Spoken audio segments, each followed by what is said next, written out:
ಸ್ಪೂನಷ್ಟು ಆಯಿಲ್ ಹಾಕೊಳ್ಳೋಣ. ಸೊ ತುಂಬಾ ಚೆನ್ನಾಗಿರುತ್ತೆ. ಪೂರಿ, ಚಪಾತಿ, ರೈಸಿಗೂ ತುಂಬ ಸೂಟ್ ಆಗುತ್ತೆ. ಆಯಿಲ್ ಸ್ವಲ್ಪ ಬೇಕಾಗುತ್ತೆ, ನೋಡ್ಕೊಂಬಿಟ್ಟು ಹಾಕೊಳ್ಳಿ. ಸೊ ಆಯಿಲ್ ಕಾದ ನಂತರ ಆಯಿಲ್ ಕಾದಿದೆ. ಆಯಿಲ್ ಬಿಸಿ ಆದಮೇಲೆ ಸ್ವಲ್ಪ ಕಸ್ತೂರಿ ಮೇಥಿ ಹಾಕೊಳ್ಳೋಣ. ಮತ್ತು ಒಂದು ಸ್ವಲ್ಪ ತಂಪು.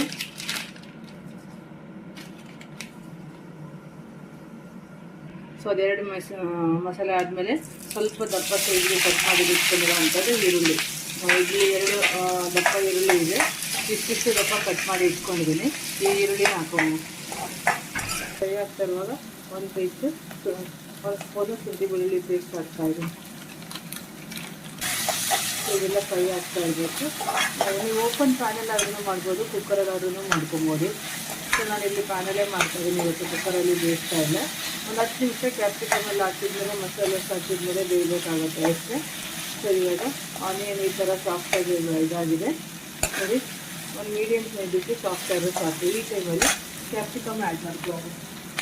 ಈ ದಪ್ಪ ಸೈಜಲ್ಲಿ ಕಟ್ ಮಾಡಿ ವಾಶ್ ಮಾಡಿಬಿಟ್ಟು ಕಟ್ ಮಾಡಿ ರೆಡಿ ಇಟ್ಕೊಂಡಿದ್ದೀನಿ. ಸೊ ಇವಾಗ ಕ್ಯಾಪ್ಸಿಕಮ್ ಆ್ಯಡ್ ಮಾಡ್ತಾರೆ. ಚೆನ್ನಾಗಿ ಮಿಕ್ಸ್ ಕೊಟ್ಬಿಟ್ಟು ಮಿಕ್ಸ್ ಮಾಡಿ ಸ್ಪೈಸಸ್ ಆ್ಯಡ್ ಮಾಡ್ಕೊಳ್ಳೋಣ. ಮಸಾಲೆಗಳು ಏನೇನು ಬೇಕು ಅದನ್ನು ಇವಾಗ ಇದರಲ್ಲೇ ಆ್ಯಡ್ ಮಾಡಬೇಕಾಗತ್ತೆ. ಸೊ ಇವಾಗ ರುಚಿಗೆ ತಕ್ಕಷ್ಟು ಸಾಲ್ಟನ್ನ ಆ್ಯಡ್ ಮಾಡ್ತಾಯಿದ್ದೀನಿ. ಉಪ್ಪು ಮತ್ತು ಅರಶಿನ ಪುಡಿ, turmeric powder 1 tea spoon add ಮಾಡ್ಕೊಳ್ಳೋಣ.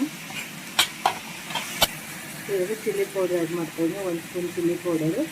ಸೊ ನಾನು ಕಾಶ್ಮೀರ್ ಚಿಲ್ಲಿ ಯೂಸ್ ಮಾಡ್ತಾಯಿದ್ದೀನಿ. ಕಲರ್ ತುಂಬ ಚೆನ್ನಾಗಿರುತ್ತೆ. ಸೊ ಮಕ್ಕಳಿಗೂ ಇಷ್ಟ ಆಗುತ್ತೆ ರೆಡ್ಡಿದ್ರೆ ಅಂದ್ಬಿಟ್ಟು ಕಾಶ್ಮೀರ್ ಚಿಲ್ಲಿ ಯೂಸ್ ಮಾಡ್ತಾಯಿದ್ದೀನಿ. ನಿಮ್ಮನೇಲಿ ಯಾವ ಚಿಲ್ಲಿ ಪೌಡರ್ ಇರುತ್ತೆ ಅದನ್ನ ಯೂಸ್ ಮಾಡ್ಬೋದು. ಸೊ ಇವಾಗ ಸ್ವಲ್ಪ ಚಿಕನ್ ಮಸಾಲ ಪೌಡರ್ ಆ್ಯಡ್ ಮಾಡ್ತಾಯಿದ್ದೀನಿ. 1 ಸ್ಪೂನಷ್ಟು ಚಿಕನ್ ಮಸಾಲ ಪೌಡರ್. ಈ ಸ್ಪೈಸಸ್ ಎಲ್ಲ ಹಾಕಿದ್ಮೇಲೆ ಸ್ವಲ್ಪ ಹಸಿ ವಾಸನೆ, ಪೌಡರಲ್ಲಿರೋಂಥ ಹಸಿ ವಾಸನೆ ಹೋಗೋವಷ್ಟು ಫ್ರೈ ಮಾಡಬೇಕು. ಸೊ ಇವಾಗ 2 ಟೊಮೆಟೊನ ಕಟ್ ಮಾಡಿ ಪೇಸ್ಟ್ ಮಾಡಿ ಇಟ್ಕೊಂಡಿದ್ದೀನಿ. ಸೊ ಇವಾಗ ಟೊಮೆಟೊ ಪ್ಯೂರಿನ ಆ್ಯಡ್ ಮಾಡ್ತಾಯಿದ್ದೀನಿ. ಇಲ್ಲಿ ಸ್ವೀಟ್ ಟೊಮೆಟೊನೂ ಯೂಸ್ ಮಾಡ್ಬೋದು. ಹುಳಿ ಟೊಮೆಟೊ ಆದರೆ 1 ಅಷ್ಟು ನೋಡಿ ಹಾಕ್ಕೊಳ್ಳಿ, ಹುಳಿ ಆಗಿಬಿಡುತ್ತೆ. ಸೊ ಸ್ವೀಟ್ ಟೊಮೆಟೊ ಪೇಸ್ಟ್ ಮಾಡ್ಕೊಂಡಾಗ ಸ್ವಲ್ಪ 1 ಸ್ಪೂನಷ್ಟು ಕರ್ಡನ್ನ ಆ್ಯಡ್ ಮಾಡಬೇಕಾಗತ್ತೆ. ಸೊ ನಾನು ನಾಟಿ ಟೊಮೆಟೊನ ಹಾಕಿದ್ದೆ, ಅದಕ್ಕೆ 2 ಸ್ಪೂನ್ ಕರ್ಡನ್ನ ಆ್ಯಡ್ ಮಾಡ್ತಾಯಿದ್ದೀನಿ. ಹುಳಿ ಟೊಮೆಟೊ ಆದರೆ ಕರ್ಡ್ ಹಾಕೋದೇನು ಬೇಕಾಗೋದಿಲ್ಲ. ಸೊ ಕರ್ಡನ್ನ ಆ್ಯಡ್ ಮಾಡಿಬಿಟ್ಟು ಇವಾಗ ಇದರಲ್ಲೇ ಇದು ಬೇಯಬೇಕಾಗುತ್ತೆ ಒಂದು 10 ನಿಮಿಷ. ಬಿಕಾಸ್ ಓಪನ್ ಪ್ಯಾನಲ್ಲಿ ಬೇಯಿಸ್ತಿರೋದ್ರಿಂದ ಒಂದು 10 ಮಿನಿಟ್ಸು ಕ್ಯಾಪ್ಸಿಕಮ್, ಈರುಳ್ಳಿ ಆಲ್ರೆಡಿ ಸಾಫ್ಟ್ ಆಗಿರುತ್ತೆ ಆಯಿಲಲ್ಲಿ. 10 ಮಿನಿಟ್ಸ್ ಬೇಯಿಸೋದ್ರಿಂದ ತುಂಬ ಚೆನ್ನಾಗಿರುತ್ತೆ. ಕುಕ್ಕರಲ್ಲಿ ಬೇಯಿಸ್ಬಿಟ್ರೆ ತುಂಬ ಬೆಂದೋಗ್ಬಿಡುತ್ತೆ, ಮೆತ್ತ ಇರುತ್ತೆ, ಅದೊಂಥರ ಇರುತ್ತೆ ಟೇಸ್ಟು. ಸೊ ಓಪನ್ ಪ್ಯಾನಲ್ಲಿ ಮಾಡೋದ್ರಿಂದ ಟೇಸ್ಟು ಚೆನ್ನಾಗಿರುತ್ತೆ. ಮೀಡಿಯಮ್ಮಿಗೆ ಕ್ಯಾಪ್ಸಿಕಮ್ ಎಲ್ಲ ಬೆಂದಿರುತ್ತೆ, ಹದವಾಗಿ ಬೆಂದಿರುತ್ತೆ. ಸೊ ಚಪಾತಿ ಜೊತೆಗೆ ತಿನ್ನುವಾಗ ಚೆನ್ನಾಗಿರುತ್ತೆ. ಇದಕ್ಕೆ ನಾನು ಚಪಾತಿ ಮಾಡ್ತಾಯಿದ್ದೀನಿ ಇವತ್ತು. ಸೊ ಹಂಗಾಗ್ಬಿಟ್ಟು ಓಪನ್ ಪ್ಯಾನಲ್ಲಿ ಬೇಯಿಸ್ತಾ ಇದ್ದೀನಿ. ಲಿಡ್ಡನ್ನು ಕ್ಲೋಸ್ ಮಾಡಿ ಇವಾಗ ಚೆನ್ನಾಗಿ ಮಿಕ್ಸ್ ಮಾಡಿದ್ದೀನಿ.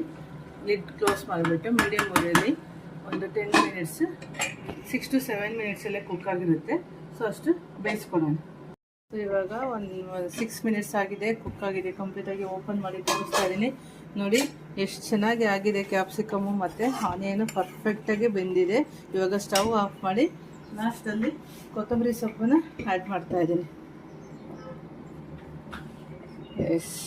ಸೊ ಇವಾಗ ಕ್ಯಾಪ್ಸಿಕಮ್ ಮತ್ತು ಆನಿಯನ್ ಮಸಾಲ ಪರ್ಫೆಕ್ಟಾಗಿ ರೆಡಿಯಾಗಿದೆ.